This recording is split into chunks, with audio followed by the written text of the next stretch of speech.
everybody, Corbino here, and we got ourselves to thank God it's Wednesday.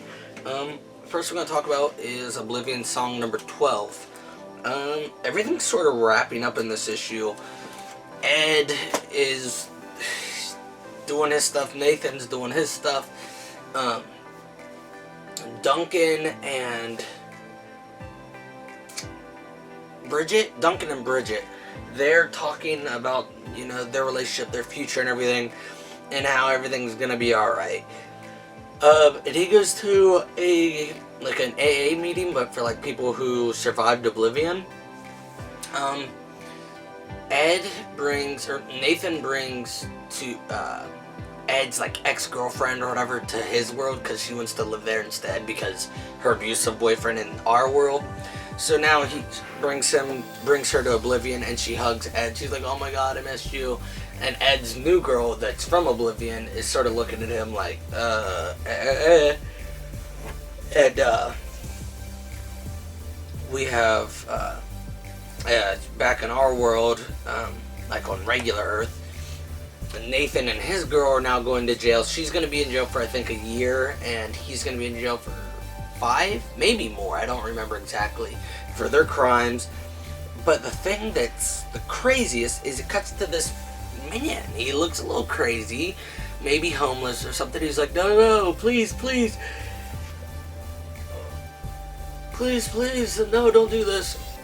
And then it shows a man who, not a man, a creature from Oblivion, but he's smart enough like a man, and he has him captive.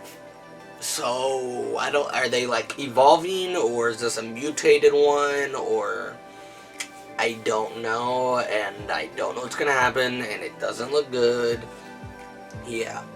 Next we're gonna talk about is Runaways number 18. First off, this cover is amazing. Secondly, great issue. Alex has Vic, knifed to his neck. And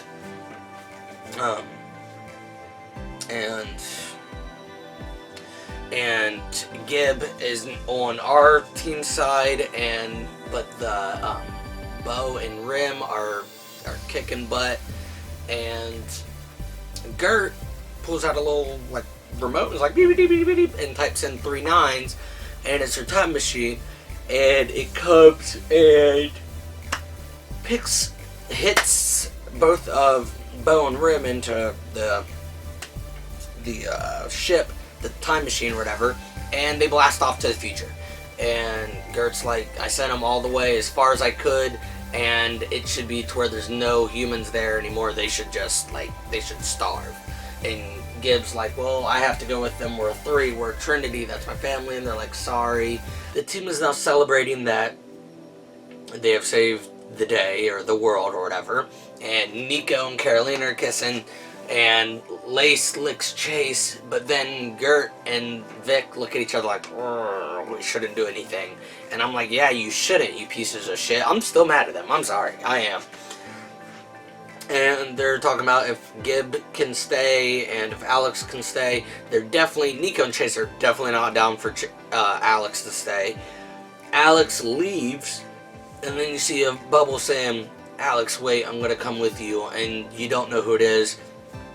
I'm like 100% sure it's Molly. If not Molly, then maybe Gert, but it's definitely not Gib. Definitely not Chase and Nico. I doubt it would be Carolina. I mean, in a way, maybe Vic, but it's Molly, and if not Molly, then Gert. Anyways, aside from that, Gib also tells them that he destroyed Doombot, and they all run out to, save him and help him out. Next we got a Scooby Apocalypse number 34. This shows how Freddy is brought back to life from the Nanite King. But aside from that, the entire mall is under attack. Everybody's dying, and they have charges all over the mall for just a situation just like this. And our main cast makes it out, and they're like, we gotta blow up the mall. And they're like, no, we can't. They're like, but we have to. It's the only way to survive this.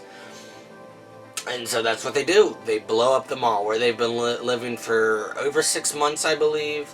And they built up this great big community. I don't know if there's going to be any survivors. But yeah, our main cast made it out, so obviously that's good.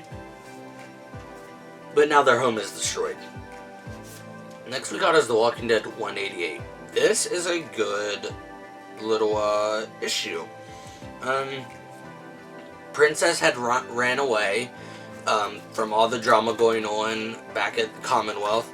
And Carl, Sadiq, Aaron, Jesus, and Dante, which I don't understand why Carl's not on the cover, but all of them go out and they run into Princess, and Princess runs away, so they go after her, and they get overrun by zombies, but they save the day. They get the zombies away from themselves. I believe they lose a horse or two, and Princess explains everything that's going on at the Commonwealth, and she ends up going back with them, and they're like, yo, what happened to, where'd you lead the zombies off to? And Sadiq was like, oh, this old train yard that we went to when we first came to the Commonwealth. And guess who's in that train yard?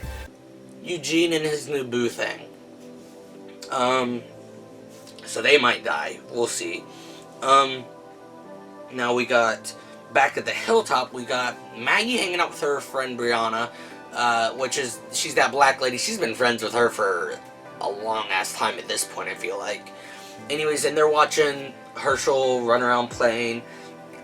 And Maggie's like, I feel like I should build an army, or make an army and go up to the Commonwealth, storm the place. I don't like it. I don't know what's going on there.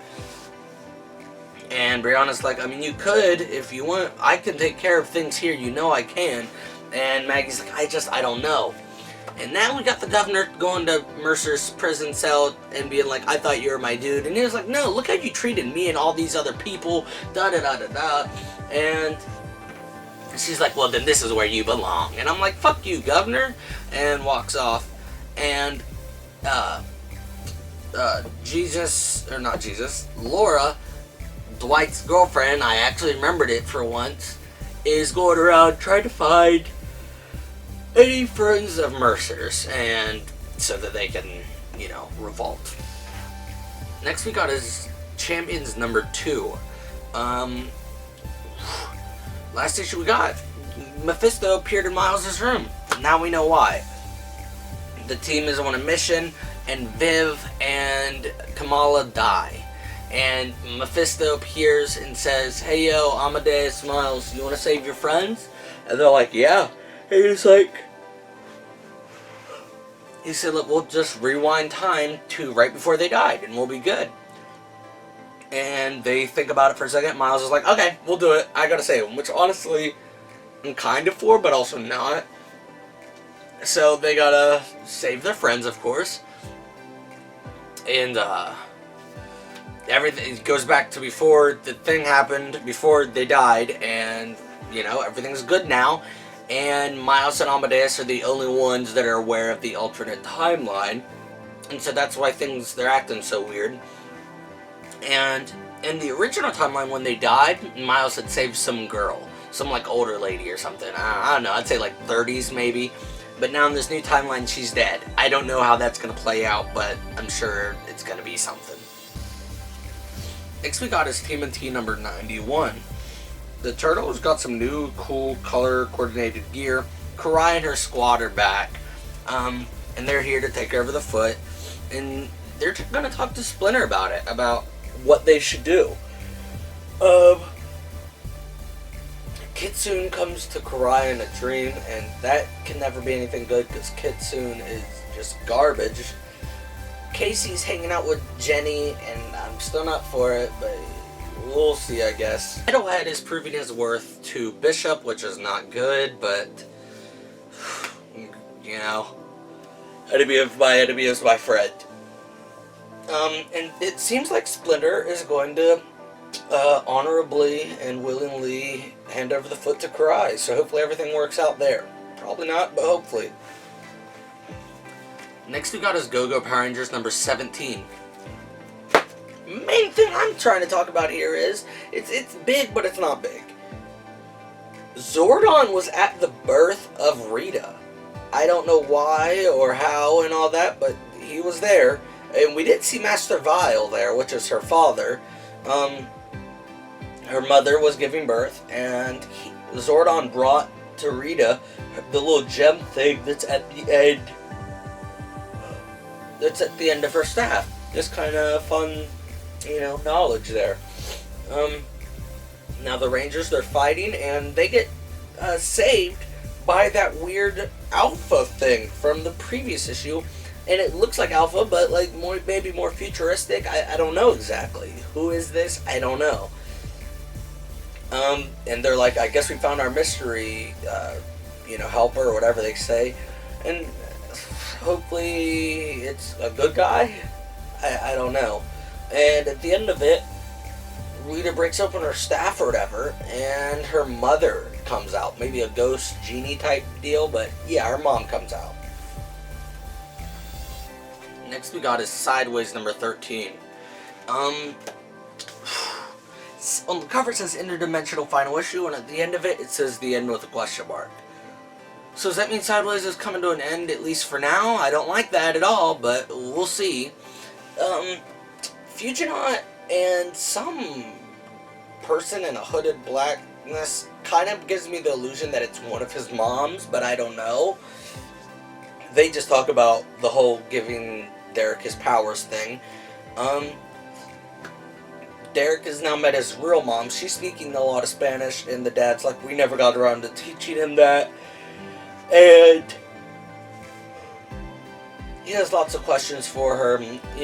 She's not going to be able to replace his adoptive real mom, And she's like, I don't want to, but I want to be in your life. I should have been. He's like, where's my dad? And you can tell there's something up there.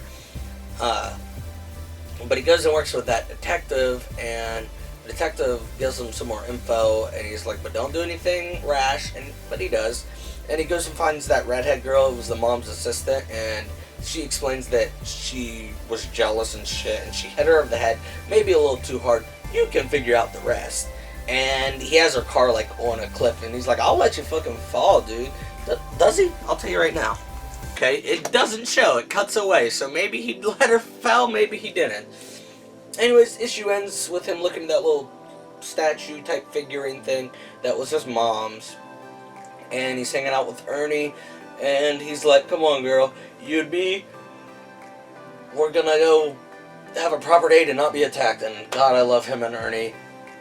And she's like, you forgot your phone. And he was like, not this time. And he leaves, and it shows the text from his mom where he never responded to like her 4 or 5 texts asking where he was. And he finally responds and texts her back saying, I miss you and love you, Mom. And then a text responds saying, I miss and love you too. The end? The fuck does that? What is that? No. It's bullshit. Next we got is Uncanny X-Men number 11 and number 12. The first one's sort of oversized, and it shows lots of stuff involving Cyclops and Wolverine, and their stories are intertwining but different. And they're at a rally. Cyclops gets interviewed by Cap. Wolverine's over here with Bucky and Black Widow. There's accidents, explosions, action, fighting. They run into some Morlocks, blindfold, the one with the eye patch. Lots of intertwining stuff. It's real nice to tie the story together. At the end of it, Wolverine and Cyclops team up. Wolverine saves Cyclops out in the woods. And in the next issue, they are working with Jamie, or a clone of Jamie, and they're going to find some other mutants that are locked up, and they save Magic, Wolfsbane,